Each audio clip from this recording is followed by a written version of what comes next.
Hey everybody, it's Devan Francis, also known as Dr. Blackbeard. And me in this new room. Even though it was in the last episode, Even though it was last Victoria's episode, in I a new never time addressed zone, and it's it. weird now. You know what I realized this morning? What? The last time that we filmed in two different time zones would have been 5 years ago, like almost to the week, if not day. Because Happy birthday. when I moved out of Alberta, it was like at the end of August, at the end of my work term before September began, 5 years ago. Speaking of September and August ending, what do you want for your birthday? I don't. We'll figure it out when we're not filming an episode. So, what are we talking about today, Victoria? We're talking about For a Song and Out of Her Element, which is like one is album 69, one is Oasis 2020 March. Yes, it's kind of a weird mashup, but here we are. For a Song, written by Abigail Geiger.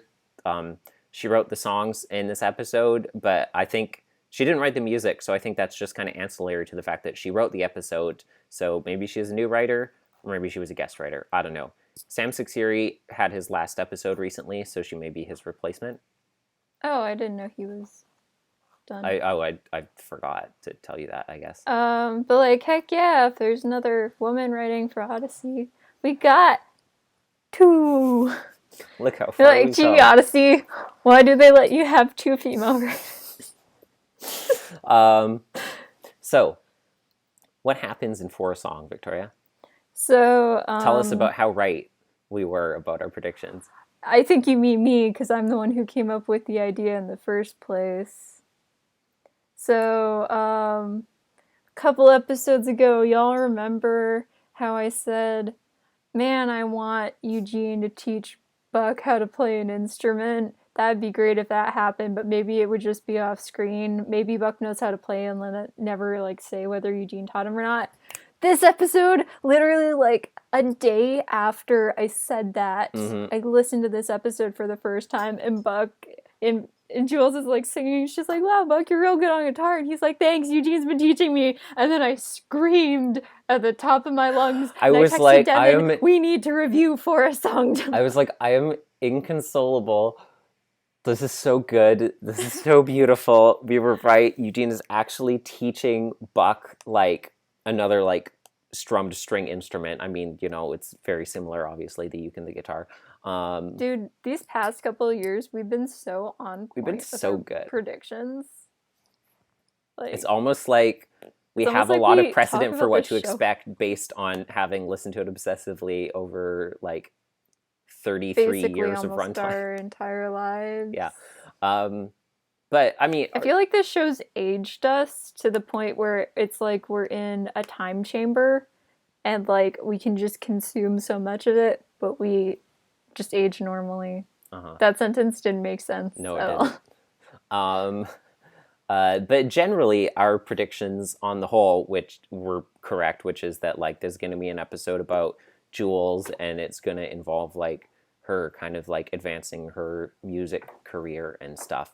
Even though this didn't have to do with the Westcott girls, although they were mentioned. Also, can I just say, I know I said in the last episode that like I'm not crazy about the Westcotts, but that doesn't mean I don't like them or anything. And when Valerie insulted them in this episode, I nearly threw hands with an 11-year-old. Like,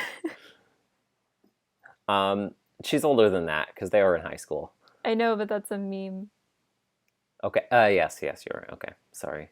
I'm sorry. I'm so Devan, old and out of Devan, touch. how could you do this to me? I'm sorry. I'm old and dated. Like So what happens in the actual episode?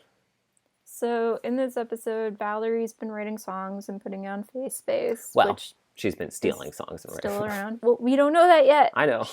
And so then Jules is also having some great issues, and then Buck is like, hey, I bet you could write songs really good, and Valerie like pulls a Harry Potter he's also like, let me buy you a milkshake. Let me buy you a milkshake. Where she's just like, you're so good at writing songs. Why don't you write a better song right here, right now? But unlike that musical, Jules actually does. And then she posts them, and then they get like a lot of views.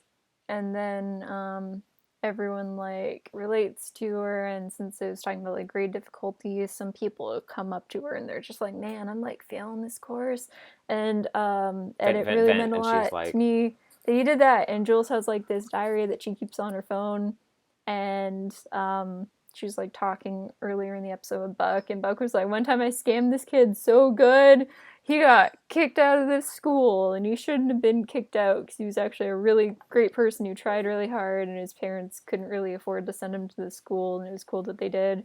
But then I totally ruined his life, and I'm not proud of it at all. And shout out to the fact that Connie, Eugene, Katrina, and Whit aren't in this episode, and Buck is the one who teaches Jules a lesson. Every time we have these characters who like are the ones learning lessons, and then they graduate to the point where it's just like, I've learned enough, I can now teach a lesson. Mm-hmm. I'm always so proud of those characters. That's what I wanted with Renee. That's what we're getting with Buck. I'm very happy about it. It's what we should get from Renee with Millstones, I believe. That's good. That's what I've been waiting for with Renee for several years now. I really want to get to that point with Jules too. And I will like lose my mind if and when we get to that day with like my babies, Maury and Suzu. I love them so much. Okay, I was like, surely this 3-parter can't make me love them to the point where I want to adopt them myself, and I was wrong. What a good 3-parter. So please, Randall Rydell, I will take your children. He's like, you will? I volunteer. You can have them. I've been thinking about the all according to Keikaku thing every day since I first said it. I laughed very hard when I was editing the episode. I guess I haven't edited it yet, but I just remembered. So Buck is like, hey, Jules, you're typing in your diary. Please don't write down that thing I said. And Jules is like, I won't. You know, like a liar. And so then Valerie is like, how dare her songs be more popular than me? Minion, who has a crush on Buck, go bump into Jules, steal her phone, spill your drink on Buck and Jules and stuff. So Jules' diary gets leaked, and Valerie, there's a lot that happens in this episode. Well, it doesn't get leaked per se, because then it gets posted onto the same like page where she posts her songs, because Valerie steals her login info, and then Valerie's like, every day you she makes a separate page, but makes it clear that it's like Jules. Yeah, she makes a fake page that looks like it's one Jules made, and Valerie's like, Jules, every day you don't delete your songs, I'm gonna leak more and more info on your journal and ruin literally everyone's lives who you've ever talked about. And Jules is like, and I thought Jules would be like, no, don't. Here. And Jules is like, you know what? I'm gonna write even more songs. And then she leaves, and I was like, what are you doing? And then Buck's secret comes out, and then Buck won't talk to Jules. They call Jules and Buck like boyfriend and girlfriend like 16 times in this episode. And we also get Cooper is his name, right? Was it Cooper? No, I don't think it's Cooper. It's the other. There was a new guy that we've never seen before who was on the football team. No, I thought he was like the brother, Cooper's older brother. Cooper is the older brother. I thought it was Cooper. That wasn't Cooper, because he said his name twice. It was like something, It was a name I've never heard before, but it started with a D. Oh, okay. Never mind. It wasn't Dion, definitely. I thought it was part of their family, and I just couldn't remember Cooper's name. Okay, so there was this other guy, and he was just like, hey, Jules, hit me up when you and Buck break up because of your relationship issues. And he had a lot of tact. And so then Buck does his own thing, and he like gets the girl who stole the login info for Valerie to like give it back and stuff and tell him what was going on. And then he deals with everything, and he teaches Jules a lesson, but she still deletes her songs. And then Buck also finds out that like all the songs Valerie was posting, she stole from other artists who were trying to like get recognized. Which I thought that was neat, that Buck was just like, don't do that to other people because they're struggling and doing their own thing, and don't steal art from artists without crediting them and stuff like that. And I was like, that's a nice thing to put Sorry in about here. texting during recording. This is work related. I'm not just like... No, I was texting during recording earlier, which was food for my existence related. And what else? Oh yeah, Buck and Jules. Jules is like, Buck, are we cool? And Buck was like, I thought you were a babe, and now you're just fam. And then he walks away, and the episode ends. And I was like, oh, this is gonna get. I thought it was gonna end like Emily and Maury, where he's just like, I don't know, and leaves. But yeah, things are. Well, I guess he did say like, buy me a drink, and we'll find out, which is kind of just how they usually roll. But I feel like there is a bit of tension, just between those two. It might be mentioned in the two-parter. What's it called? California Dreamin'? Dreams. Right, because that name is copywritten. You're gonna get a strike! Stop!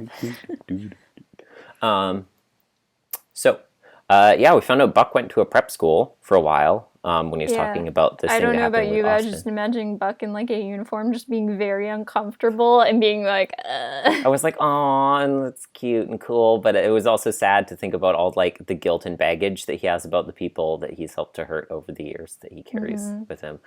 Yeah, we found him playing the guitar. That's like, I was like, I was right.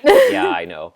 I lost my mind. I was like, I said I wanted this yesterday. And the writers, the funny thing is, like, people are going to stop believing us that watch this show, that we don't listen to the episodes in advance because of some of these predictions that we've been throwing out. But, yeah, I promise we haven't heard this episode before. I just really wanted Eugene to teach Buck an instrument. And though I would love if it was ukulele, it is guitar. Who knows, one day he might upgrade. It's not. Ukulele. It's guitar is like the easiest string instrument to learn, basically, from my personal experience. And then you just graduate onto other stringed instruments. So Jules' voice is amazing, which we already knew. She's singing and stuff, and we hear her second song. I was like, Jules, you sound great. Please write a new melody. And then she writes the third song, and it's still the same too. It's the same melody every single time. And I was like, girl, I'm pretty sure you're also using like 4 chords. So like, please, please, please. I know you're capable of, I don't know, maybe she just needs like someone to come up with melodies for her. And then, I don't know, I kind of got the vibe that like she was mostly...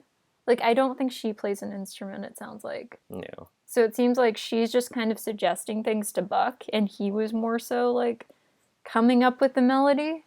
And so, like, she was just the lyricist, and with him gone, she was just like, I'll just reuse the same melody 50 times. But there was, like, a period where she was... I think, like, the first time, she was just more so expanding the song. So I think it's forgivable that she was just using the same melody again. And then after that, Buck wouldn't write for her. So she just kept on using the same melody over and over and over again. And the songs were, like, still popular, which surprises. It's about the lyrics, Victoria. I guess. Yeah, so Valerie does her Valerie stuff. She was like, do my hacking and like pretend to spill it and steal her phone. I was gonna slam Jules for like not having her stuff password locked, but apparently she just hacked past that. So, you know, she's off the hook there. It's time to hack. So yeah, we talked a couple episodes ago about like, oh, Valerie was kind of mean in the last season, but you know, it's like we only saw a little glimpse. This episode was a pretty solid 50-pound nail in the old Valerie redemption episode being relevant coffin. So what I think happened was they were either wanting to just say like every character has 2 sides. Just because Valerie's bad doesn't mean she's completely bad. And I think that maybe they took, like, all their desire to, like, developed Valerie into a complex person, Mm-hmm. and then they just kind of like pushed it onto a new character because we don't have Vance around anymore, and Jay isn't really antagonistic. So we need a kid villain, and that kid villain has to be Valerie. And then they took all that like bit of like that like drop of potential that Valerie had for being like a morally complex person bordering on good, and then they just like shoved it on what's her face. It wasn't Savannah, right? It was the other one. No. What's that kid's sister's name? Oh, Bridgette. Yeah, so Bridgette came in around the time when we needed good Valerie most, and Bridgette filled that need. That is an interesting thought. So it's like the opposite of what Vance, like taking Rodney and splitting him into Vance and Jay. You just have Valerie, and then it was just like, oh, we could make her good, or we could just siphon off the goodness in her and form a new human being, like Xehanort skim it off the top like cream. And Vanitas in two. They just made Valerie and Bridgette. So like you said before, Valerie just comes out and she has like lays these threats where she's like, I have this page, I have all of this dirt, and I'm going to keep posting it unless you delete your channel. And I was like, I expected Jules to be like, not say okay right now, but I'm like, obviously she should go straight to Wit, or even better yet, like Maury, who could just like go and remove the page just like that, or like wipe it, leave a single post of like, I'm Valerie and I did all of this, here's my confession.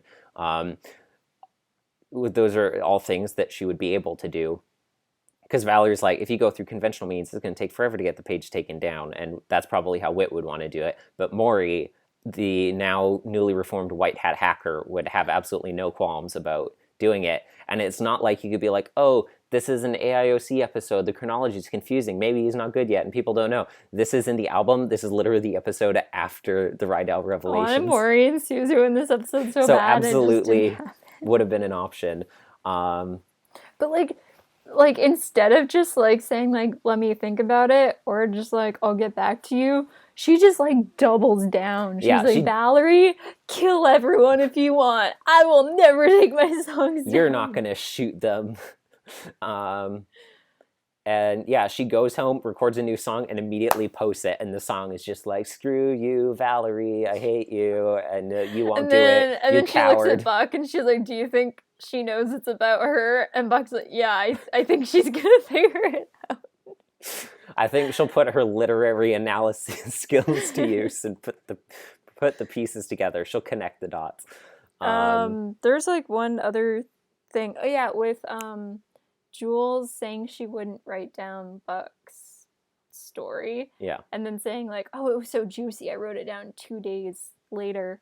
What I thought was gonna happen was, because she was like typing while she was talking to him, she was accidentally going to like type out what he was saying instead of what she meant to type out. That would be a lot to type out accidentally. No, I know, but just like the main points. I'm saying typing more than 2 or 3 words by accident while you're talking and typing at the same time, you don't do more than like that. Oops, and I just wrote the last word. I think there's like, oops, I just wrote a whole paragraph. Drew Goodenbein, where it's like that moment where you're about to like type what you want or text what you want for dinner, and then you accidentally text the entire Declaration of Independence, and all of a sudden he's wearing like a white wig. Yeah, that's basically what that would have to be. No, yeah, I was glad we finally got some kind of explicit addressal in this episode to the boyfriend, girlfriend, what's going on with them exactly. Yeah, and I was right. Buck this Buck whole episode is like full on Will Byers season 3 of Stranger Things asking everyone to play D&D constantly, like, I'll buy you a milkshake, I'll buy you a milkshake, come on, I'll buy you a milkshake, please. And then I think she was like, I'll buy you a milkshake. And then even when he comes over and the guy Devan or whatever his name was, I'll buy you a milkshake, the new like sea hey, salt ice cream. It's your girlfriend. I'm gonna look up what his name was. I need to know. Hopefully it's on the wiki page. It was. I mean, it would be because he's in the episode. So well, yeah, but sometimes they don't have every character if it's not a recurring character and we don't like know their name, or we might not even know who played them. It was Devan with an A is what his name was. Devan. Yeah, so I thought I was hearing a B, but it was a V. That's why I was confused. We have you know what? I'll take it. Because I'll take what I can get. No, how was the other one spelled? It was probably with an I, the Kimmy one. Check. Well, how would we even know canonically, Victoria? What does it say on the wiki?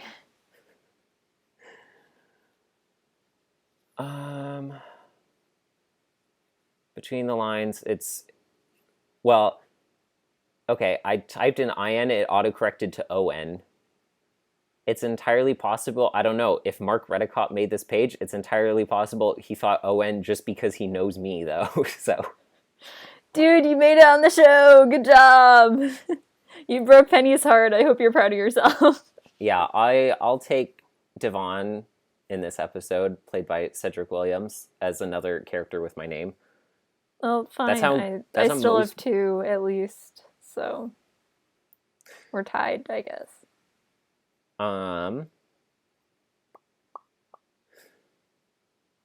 Yeah, so he's like, oh, it's your girlfriend. And he's like, she's not my girlfriend. But I couldn't tell if that was like, hey, no, that's not a relationship. Or in retrospect, I also couldn't tell if it was more of like him normally being like, kind of like, I would accept that. But in this moment, he's a little bit angry at Jules because this is after like his story has been leaked. And so he's feeling like sour on it. And that's why he like denies it. So I don't know. I was like, I feel like it's kind of only like half thing. Like he wasn't like, what are you talking about?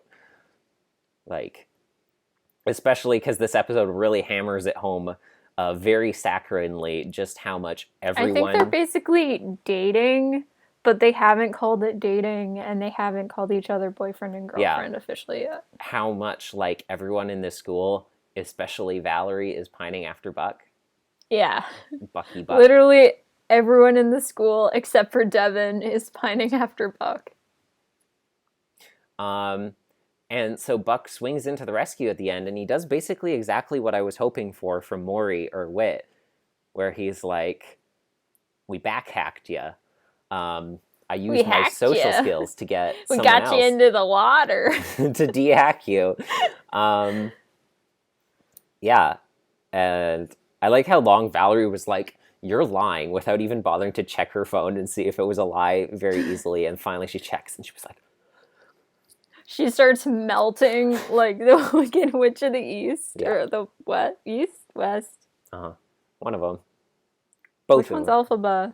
Elphaba's the Wicked Witch of the West. The West, yeah. Because Nessa gets hit by the house, and yes. Elphaba melts. I just love Fiyero just being like, she doesn't melt, like, in like, couldn't be happier. Yeah. And thank goodness. And then at the ending, Glinda's like, I can't believe she melted. And then Fiyero and Elphaba are just like, sneaking out the window in the back.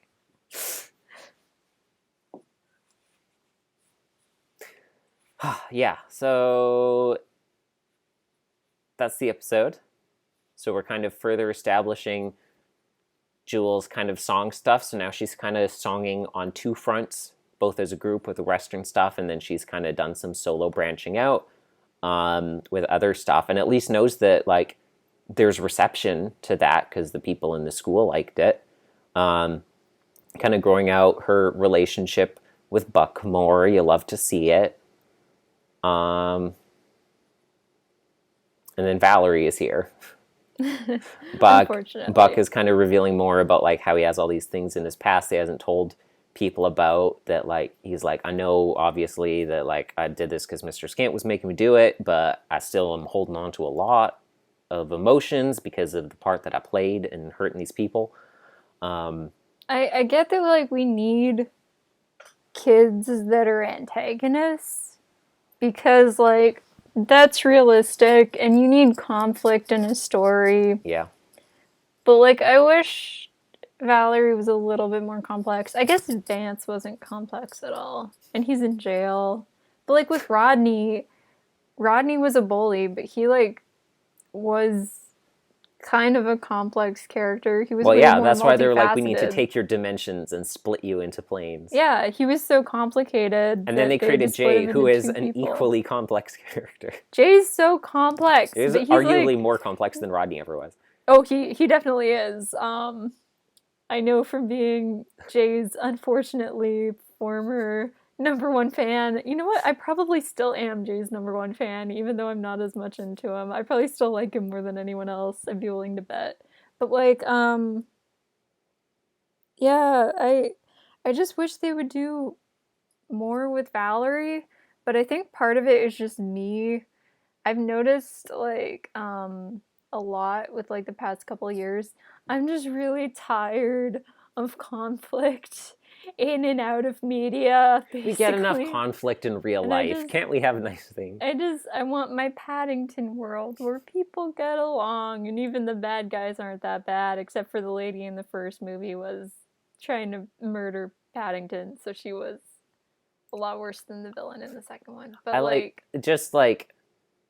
I've gotten so sweetened on stories where it's just like we could just redeem everyone.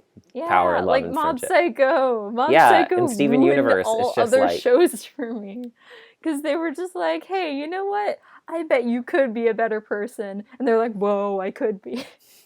Teru. Brain blast. And Teru was like, you know what? You should be a better person, and everyone's like, no. I love Teru. He'll get there. So much. He'll figure it out one day. Oh, Teru. I know I've talked about Teru like every single past episode for like the past 5 episodes of the Oddcast, but I just love the idea of like it's basically like to compare it to Odyssey if Jay used to be an even worse person and then became like what he is now and then went up to every single antagonist in the show like Blackguard level antagonist and he's just like, I used to be trash like you, but then I learned how to be nice. And that's what Maury's gonna be like now. That's what Maury's gonna be like, and I'm so excited. Which I think is why you were talking about Teru. It's like I think so. I want Maury to be like that so bad.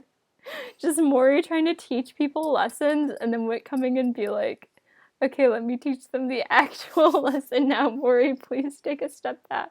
It's like in Switch when Marvin was like taking over Wit's End for the day. It pretty much it. Like, I love Teru so much because he's probably like the least humble character I've ever seen. He's the human embodiment of humble brag. I'm such a good person. All of you need to be a better person like me. And he's just an humble person. But it's coming from a genuinely good place is the thing. He's like, yeah, he's genuinely trying to help people, but he's just so bad at it. Anyways, so for Song, yeah, I definitely feel like obviously there's the Jules and Buck thing, but I think also like the song topic stuff, like we said, is kind of trying to help move us on that path of momentum into the finale as we get more Jules stuff, because obviously Buck will also have to be very heavily involved in the finale. I kind of feel like I should re-listen to this one before I listen to the finale, because I did listen to this one about a week ago. How long did you say? A week? Okay. Maybe not that long, actually. Your audio like kind of half cut out. It sounded like you said a year, and I'm like, pretty sure that's not right. I'm a time traveler. Surprise, I didn't know Buck was going to be taught how to play the guitar by Eugene. Haha, I knew all your predictions were lies. Yeah, it's good. It's good stuff. Yeah, I liked that Buck decided to fix things by like going to other people and being like, hey, you know, like not like, hey, I know you like me, but like, let's talk about this. Like, it didn't feel like he was like manipulating her based on her crush on Buck, but he was like, no. Hey, you clearly need more positive people in your life if you're deciding to work for Valerie. So why don't you tell me about what's going on, and maybe I can convince you to do the right thing. I like how... And is only mildly taking advantage of your crush on me. I like how you can kind of tell with that scene, like, Buck kind of is using his prior knowledge and skills in the scenario solely because if he didn't have that background, he maybe wouldn't have tried it in the way he did.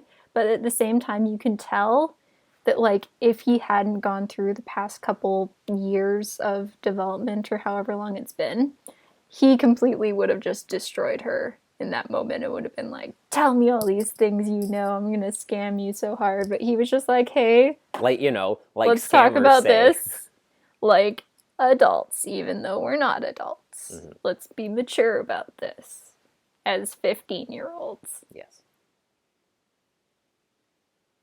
Yeah, I really liked Buck in this episode. Jules was pretty good too. I didn't like it when she was just like, ha, spill everyone's secrets. I did not like that.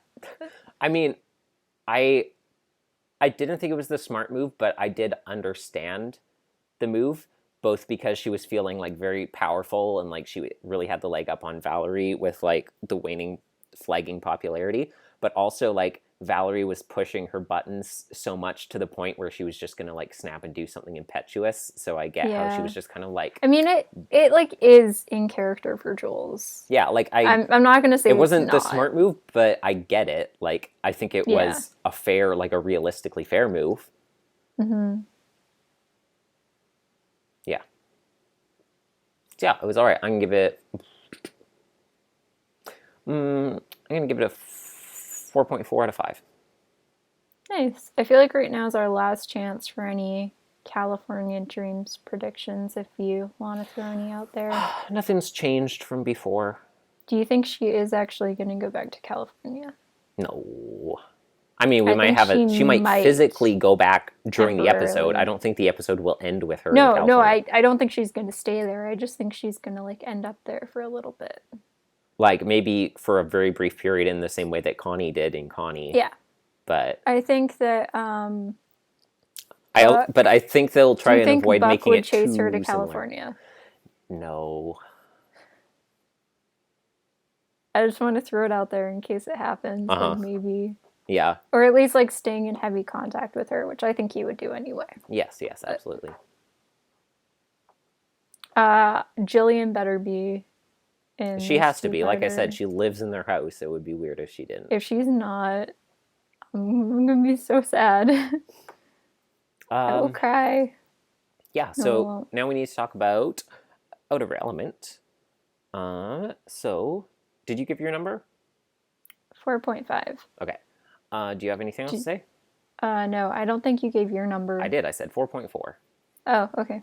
And that's all. And now let's talk about the second episode. Okay, so now for the second half of the episode, Out of Her Element, episode 888, written by Bob Smithhauser.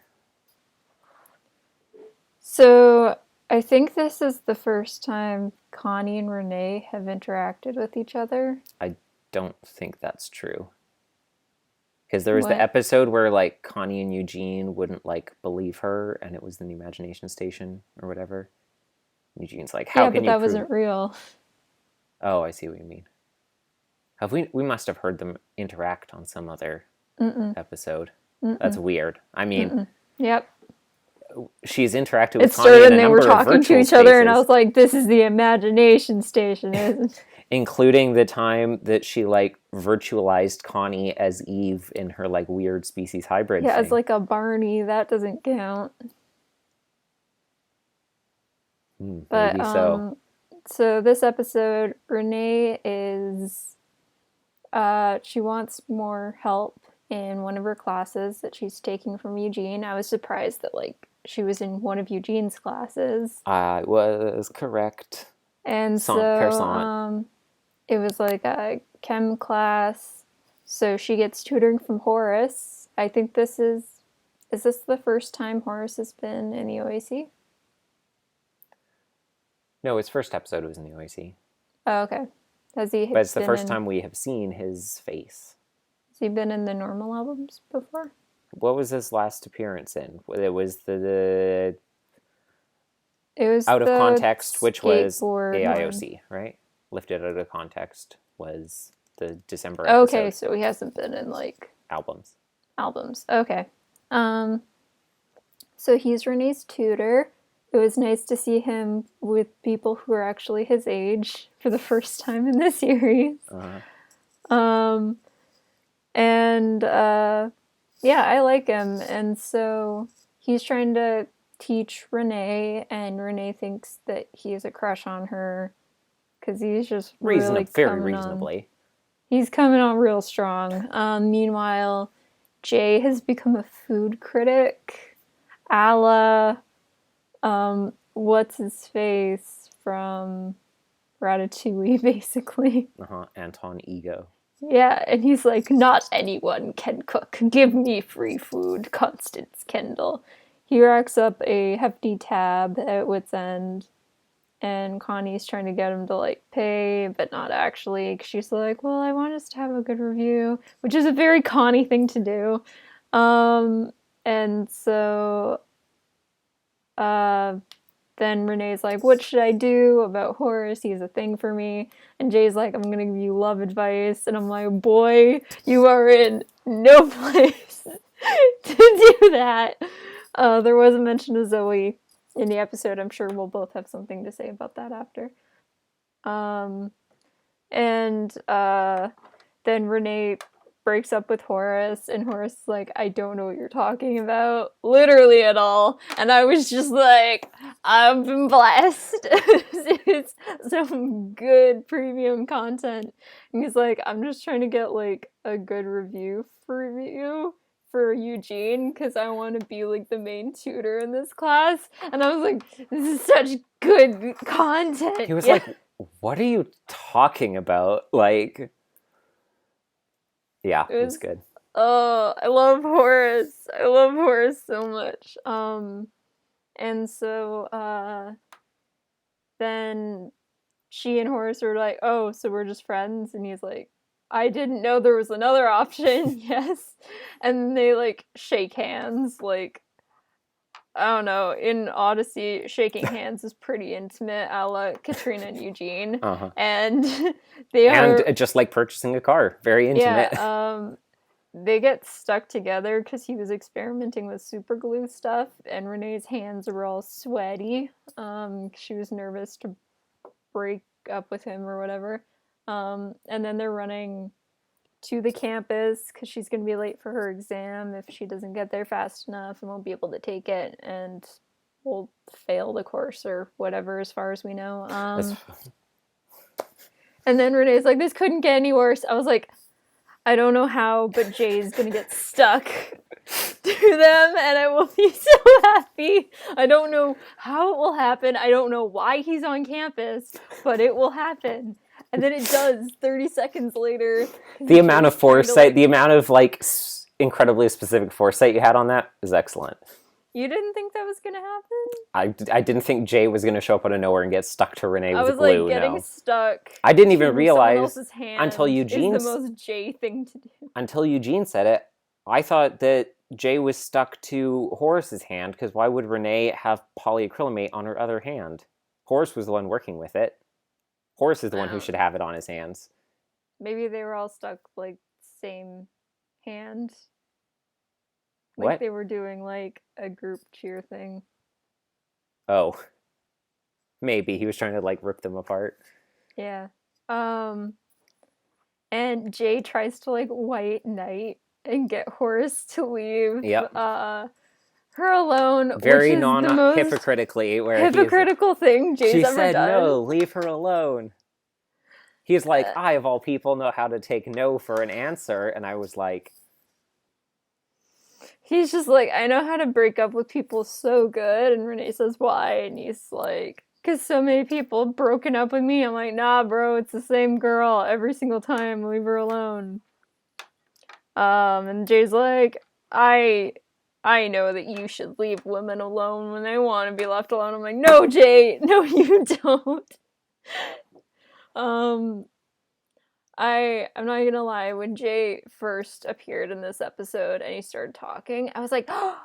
And then 2 seconds later he mentioned Zoe, and I just, like, deflated faster but then she wasn't there. Tom on the Fast Flood cover. Like, and then they get back to the test, and Eugene is like, well, you're gonna have to de-stick, otherwise you can't take the test. You're literally glued to the person who could give you all the answers. That's very funny, by the way. I kind of didn't... Skype kind of blurred it out for a second. Your flat Tom joke, but... Oh, thank you. I was thinking, like, no reaction, fine. I guess this joke is played out. We've said it too many times. I thought you said fast blood at first, because Skype was awful, and then I put the pieces together. I connected the dots. Connie's quick. So then there's this girl in the class who just like has nail polish remover on her, which is the thing that gets them unstuck. Renee sees a girl with painted nails, and she's just like, she must have nail polish remover. Well, no, they set it up earlier in the day, because when they were talking about color indicator, Renee was talking about how her nails change color throughout the course of the day, which means that every day while she's at school, she's repainting her nails throughout the course of the day. Or she has color activated, which is what I assumed, polish. Yes, but apparently what we were supposed to get from that is she removes her nail polish and repaints it multiple times throughout the day, hence she knew that she would have remover on her. Okay, which never would mind, I missed that part. Destroy your fingers. Very OCD. But honestly, that girl saying, like, at the end, where she was like, I think I'm going to repaint these, I'm not happy with them, like, painting your nails, spending a long time painting them, and then looking at them and just going, this is really bad, and then taking it all off and doing something completely different is the biggest me mood ever, honestly. I destroy my nails so many times. Sometimes I put on, like, the new coat I just put on. I'm like, oh, it's still wet enough, and I just wipe it all off and do something else. Couldn't be me. I barely have time to put on one. Yeah, I know. You're like, you take 20 billion minutes to, like, do one nail. You do it so slow. I can paint all my nails in, like, 1 minute. I'd, like, do them all in 5 now, but I still have to wait for it to dry, and that takes a long time. You can do other things while you wait for them to dry. I do, but you still have to pencil apart time where I can't touch anything else, and I'm like, I have to bend my fingers up so I don't mush everything. Anyways, so then Renee is like, oh wait, before you unstick Jay, you have to pay back, like, all the money you would send, you little scam artist thief. Jay's like, you can't do that. And Eugene's like, well, she's still stuck to you, and it's not like you know science. So, like, yeah, she can. You're not going to help her cheat on the test. It's not like your parents are, like, rocket scientists or anything. I forgot about that. And then, Jay has to, and then Renee gets a really good mark on her test, and Connie's like, yay, you passed the course, and Renee's like, what are you talking about? I did this so I would maintain my 4.0 GPA, and I thought it was going to be the other way when Connie was like, so did she pass? And Eugene was like, what are you talking about? I thought you were going to say, no, I mean, she still, like, failed the course. Yeah, like... I thought he was going to say that too. At the end, when Eugene was just like, you know what, Renee, you did a really good job, and then he comes in at wit's end, and he's just like, congratulations, I'm proud of you. And Connie was like, yeah, Renee, good job. I was just like, Whit raised such a good pair of kids. Rip Jana. So, Renee has created an imagination station adventure about Marie Curie. And but she, I want an episode based on that. She gets out of it at the beginning. I was like, oh, I really wanted that episode. When I heard, like, the imagination station sounds at the beginning, I was just thinking, like, I should just full on assume that anytime Renee's in an episode, everything is fake and in the imagination station. Otherwise, they, like, explicitly say it's not, and even then, it might still be in the imagination station. Can't trust she apparently has been skipping chemistry classes on purpose in order to create this program to make up for the classes that she missed in making it.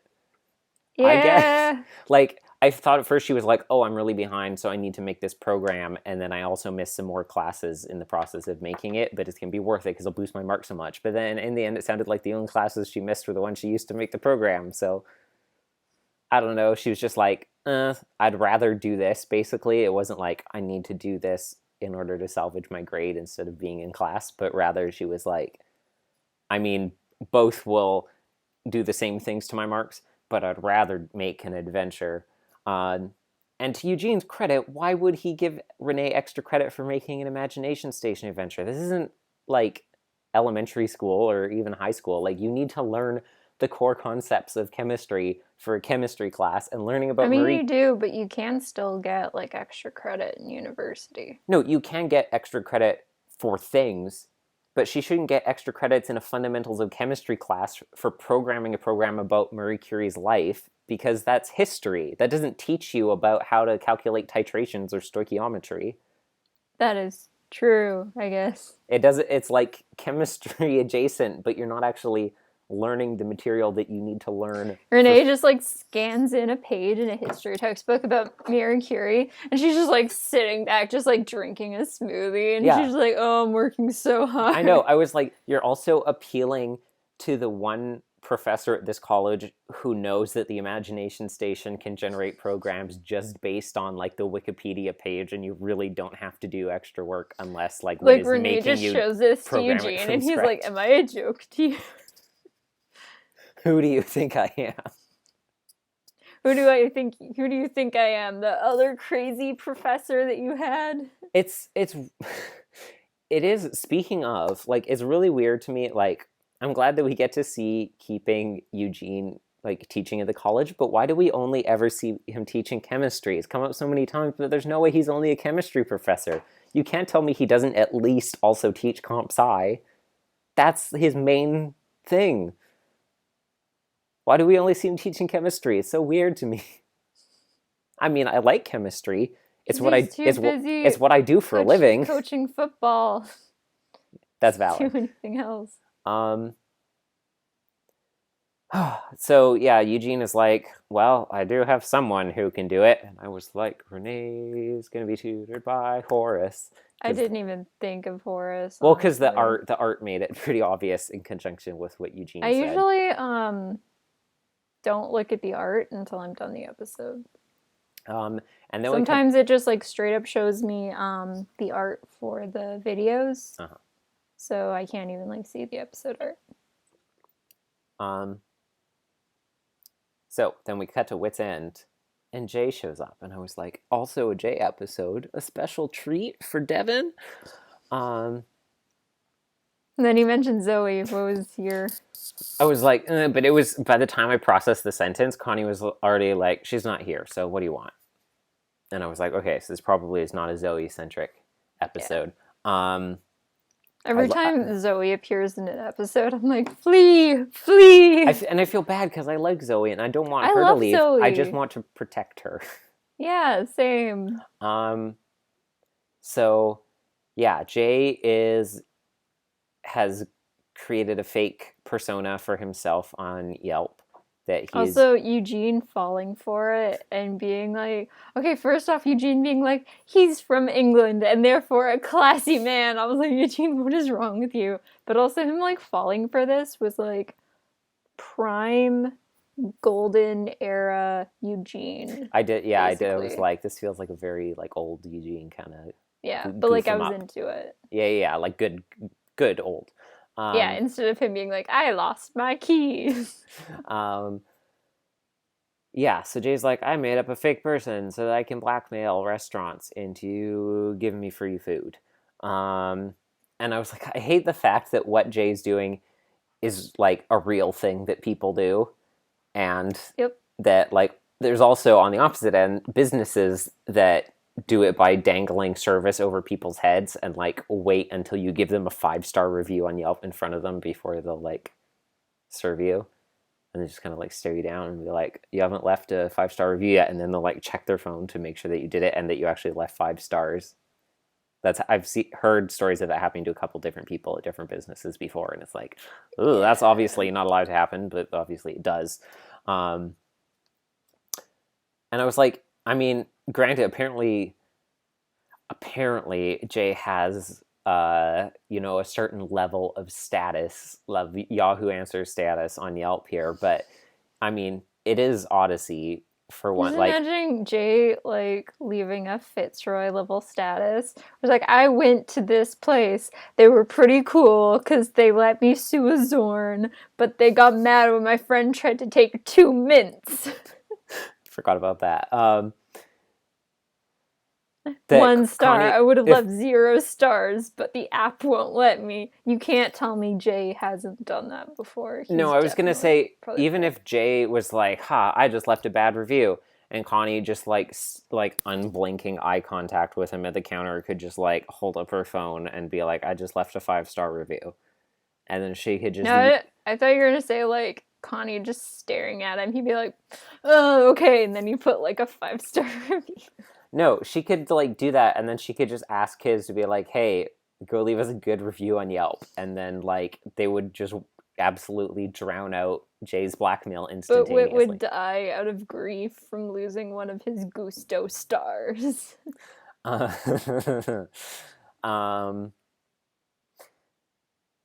So, yeah, like I said earlier, absolutely nailed the prediction on this episode that it was about another character who isn't Connie taking Eugene's chemistry class. So that was another like dead-on prediction I was very happy with. Eugene, apparently you need to like, according to Horace at least, need to memorize the periodic table. And I was like, if Eugene is making people do that for his class, he is not a good chemistry professor. That is not how you learn chemistry. Sorry, I was just thinking about Jillian. I zoned out. It was also, it sounded so wrong to hear Renee as a Scot saying methane with a soft E instead of methane with a hard E. And I was like, that's wrong. Because I'm pretty sure Amy Pemberton is American. And so if no one coached her on it, then that's a less common word that one would probably not be aware. Why do you know that? Because I've heard Gavin say it in videos tons of times. In slow-mo guys videos. He's not Scottish. He's British, and across the pond they say ethane and methane. They also say aluminium. They do. Well, they don't just say it, it's spelt with an I. Wait. Because it has an extra letter. You know, it doesn't matter. I can't spell it normally anyway.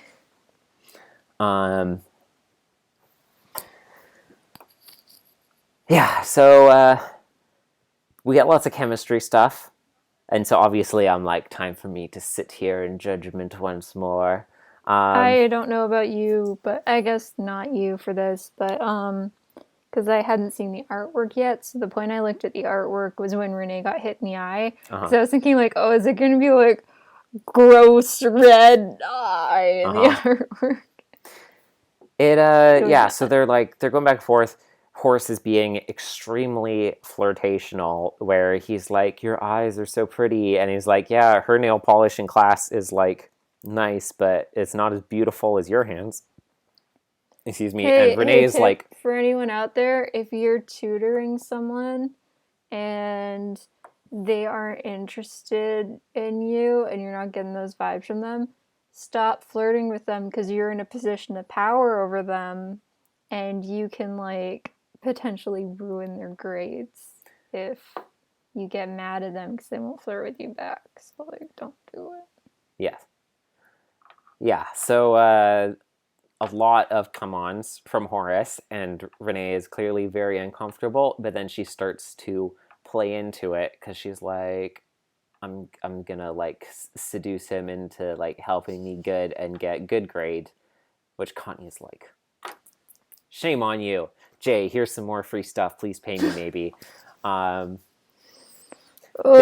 Jay. They really ham up the like cheesy nerdiness of the line about Horace being like, here, Renee, I've gifted you a volumetric flask with a polyethylene stopper.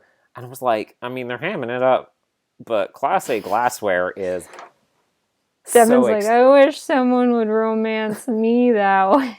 So expensive Class A glassware. I might have accidentally put a little hairline crack in the neck of a 1 liter volumetric like yesterday, day before yesterday at work, 2 days ago. Yeah, and it was like, it blew up. No, I just put like the faintest crack in it, and it was like, I do not see. I'm looking away. I put it on the drying rack. Joke's on you. I'm FBI. And then You're under arrest. And then the next person who picked it up, they were like, I noticed there was a crack in the volumetric, so we had to throw it away. And I was like, oh no. Oh no, who would have done Oh no, something so horrible? Happen? Yeah, so for 1 liter, it's, I don't know, probably going to cost like $300 to replace. So would you have to pay for that if they found out you did it? No. I mean, stuff breaks. Okay. I just didn't want to be like, I broke another volumetric. I mean, it's been a while since How many have you broken? A lot. I mean, not, well, some of them close together, but it's been a while since I broke one. The point is, classic glassware is very pricey. The place I was volume working, calibrated. A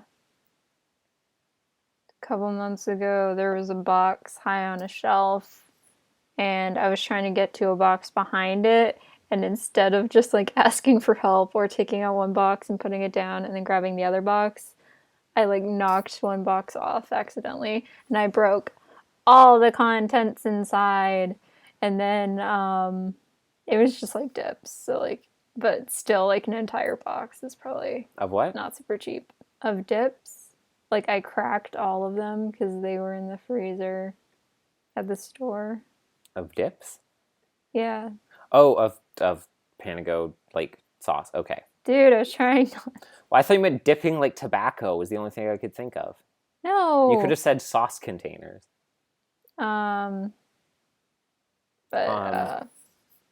Yeah, and then someone, because I was leaving from work soon, someone else had to like clean up everything. I didn't have time to clean up and throw away Add insult lots of to injury. things. It's like they couldn't keep the dips in the box anymore because I also broke the bottom of the box.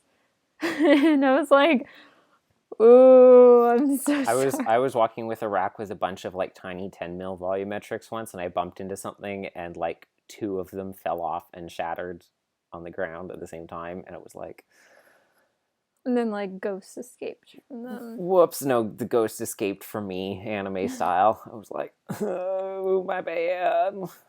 I was telling Vivian about it, and I was like recounting different stories of ways that I've broken volumetrics before, and I was like, ugh, I'm just racking up hundreds and thousands of dollars and writing on a notepad. She's like, no, I'm writing this down in my diary, Jewel style. Don't worry about it. Anyways, they're very expensive. It was a very kind gift of Horace. I do actually have 3 tiny 5 mil volumetrics on my bookshelf. What's the one you got for BioShock? That's an Erlenmeyer flask. A 500 mil. I don't know science words. Let's talk about something I do know. I really like the lesson in this episode. I think that both the A and the B line are good examples of ways that like people manipulate others into getting what they want. And I like that Renee's is even more pertinently relatable than Jay's. Like, obviously, but it's not very often in an episode that the adult side, where the same lesson is split over an A-B plot, that the adult lesson is, like, more applicable than the kid one. And then we got a surprise, which was that Horace was also culpable, because in the best plot twist ever, when Renee is like, I'm sorry, but I don't feel the same way about you. And he was like, oh, no, I was just trying to emotionally manipulate you into giving me, like, a better rate my prof score. He was like, I don't like you. What? It was like season 2 of Free with Ray. It's like, ew, no. I don't have a girlfriend. At the wrap up, when Chris was like, did you know that nail polish can get rid of crazy glue? For a second, I thought she was going to be like, our episode was written by so-and-so, blah, blah, blah. And actually, that was going to be like the wrap up. Babies are awesome. Goodbye. Yeah, because of that one. I was thinking just like, I mean... It would be the weirdest wrap-up we had, but it wouldn't be that far off from the one we had a couple episodes ago. Yeah. And then she kept talking. I was like, oh, thank goodness. Okay. I was listening to this episode dry last night, and I was listening to this episode last night, and I was literally like painting my nails. And you were in the shower, wet, listening to it. You were dry. Yeah. I was waiting for my nails to dry because I had just done them as I was listening to this, and then hearing Renee's explanation about like acetone. And I was like, oh, that's funny. But honestly, it's absolutely inexcusable that Horace did not, like, when that happened in the lab, that Horace didn't immediately reach for acetone or hexane or methanol or ACN or ethanol or ethyl acetate or whatever organic solvent he had on hand to dissolve the glue. Like, that should have been so obvious to him. Obviously, safety has concerns, and so, like, all organic solvents carry a level of safety concerns in terms of skin absorption. I'm surprised that, like, Eugene wasn't the one who said it first. Maybe he was waiting to see if she figured it out. I don't know. Because even acetone is dangerous, which is why you'll see a lot of nail polish removers will be like, hey, we have this much less acetone, or we have, like, we're toluene free, and stuff like that. And, like, obviously in this case, yes, drastic measures. It's better to spill some acetone on your skin than to continue to be super glued to someone. But I was like, Horace, how did you not? Like, yes, acetone is, like, the most obvious and widely commercially available solvent for dissolving, like, glues and polystyrene compounds, and, like, you should have figured that out immediately. I just realized I never brought any nail polish remover with me when I moved. Well, I'm sure you can purchase some. I was at the mall today. I should have gotten some there, darn it. Yeah. I have, like, a big bottle, like a big purple bottle. Yeah. It's, like, this tall. I've had it since I was in, like, grade 6, I think. It's, like, not even halfway empty yet. That's impressive. That thing has lived for over my lifespan, and it's still not half dead. I wonder how much effectiveness it's lost, because I'm sure at least, and, like, a lot of the organic portions of it have, like, slowly evaporated through, like, unless it has a cap. Well, I know, but I mean, there's usually some level of looseness to sneak out unless there's actually, like, a good PTFE seal in the cap, which there might be if it's being designed to trap organic fumes. The documentary on this episode it might be the longest one ever. It's 28 minutes. That's how long my lecture is I have to watch today. Oh, poor you. No, there's, like, a 30-minute one and a 45-minute one. So almost entirely the doc was just, like, a classroom where Bob was here with this, like, scientist guy and a bunch of kids, and he was just doing a whole bunch of simple chem experiments to them, and he was using it to teach the kids about, like, different principles of, like, chemistry and, like, how reactions work, changes of states in matter, and, like, how energy and movement relates to, like, temperature and state of matter. And I really like this one where he was talking about, like, making deductions based on observations, scientific skepticism, and, like, if we think something in our head and then we see a result in the lab and they don't match, then what we think in our head is probably wrong and we need to reevaluate that. And it was, like, good stuff. So yeah, it was lots of, very showy type chem experiments you do for kids, stuff with, like, hydrogen peroxide and, like, elephant toothpaste, obviously, because, like, if you're doing a science show for kids, we got elephant toothpaste, and using, like, a strong desiccant to, like, be like, woohoo, I poured the water in the cup, I spin it around, where's the water? All the cups are empty. Color changing. Are you talking about magic? Yeah. Color changing, like, liquids and, all that sort of stuff. Having Bob, like, blow things up, like, and freezing flowers and liquid nitrogen, all that kind of stuff. But he like, does take the time to, like, explain, like, in, like, third grader terms, the chemistry principles behind most of them. So it was like, it's good kid content. Teach them about the chemistry. Did you mean Buck's life every day when he goes home from school? Buck is so educated on chem. We need to talk about the next episode. We do. So, final thoughts on this episode? I really liked it. I was like, yeah, this is okay. And then I got to the part where Horace was just like, what are you talking about? And I was just like, yes, 5 out of 5.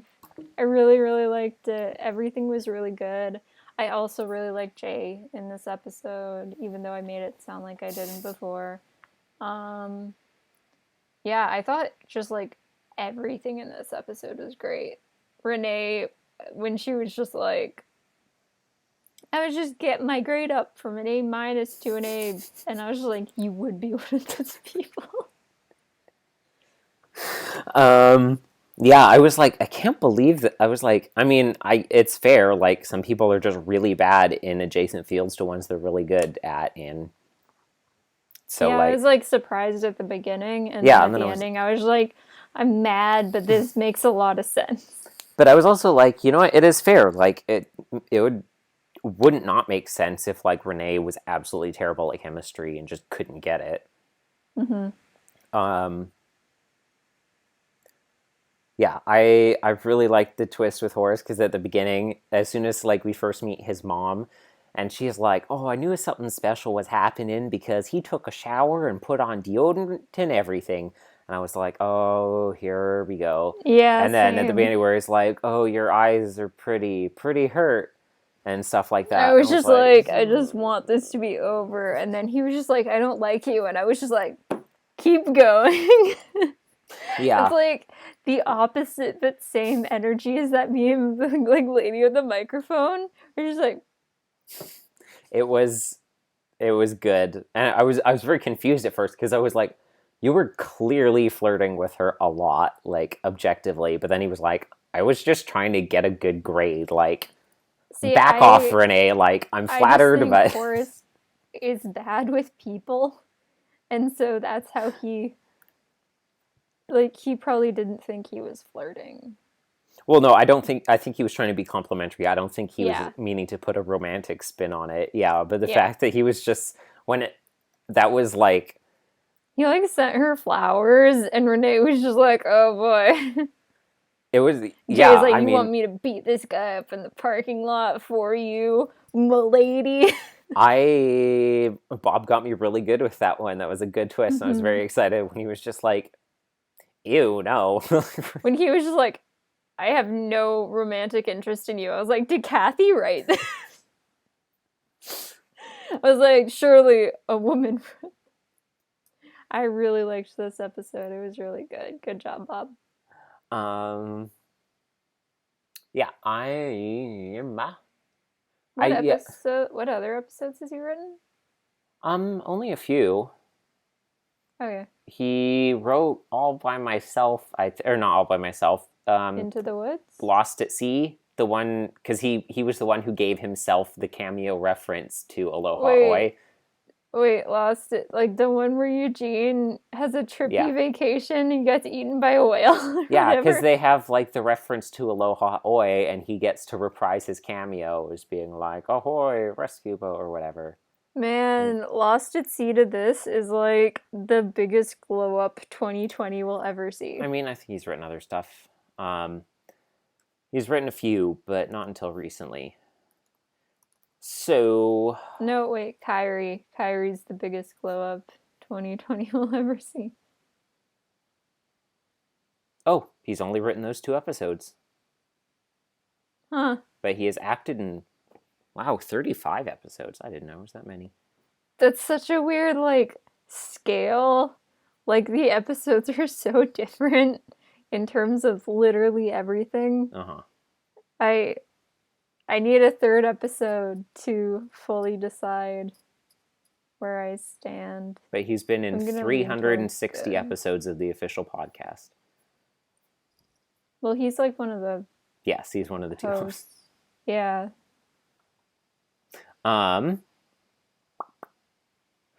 So, yeah, I mean, we mentioned it earlier. It did irk me a little bit that, Jay at the end, there was part of it that I was kind of, gleeful in the irony, but overall it was like, how he was like, come on, Horace, learn how to say no, let go of Renee, just get over it. And I was like, I mean, I'm kind of haha, the irony, but overall I'm just, upset that they won't let Jay not be awful with Zoe and not fix this very important character thing that is a very important lesson to teach kids that they just keep on refusing to do. So I think we've talked about it in literally every single episode since it first started. With Jay. Yeah, and even in episodes without Jay and Zoe, we've but not every episode touched on it. I am going to give it a 4.2. Next episode, finale, 69 finale, Nice. Yeah. Dreams. California Dreams. California Dreams, part 1 and 2. And demonetized. Okay. Next time we're talking about California Dreams Part 1 and 2 in their album review for album 69. Until then, thank you for joining us on our side of the YouTube. I've been Devan Francis, also known as Dr. Blacker. And I'm horrified with the words that just came out of your speech box. Okay, bye.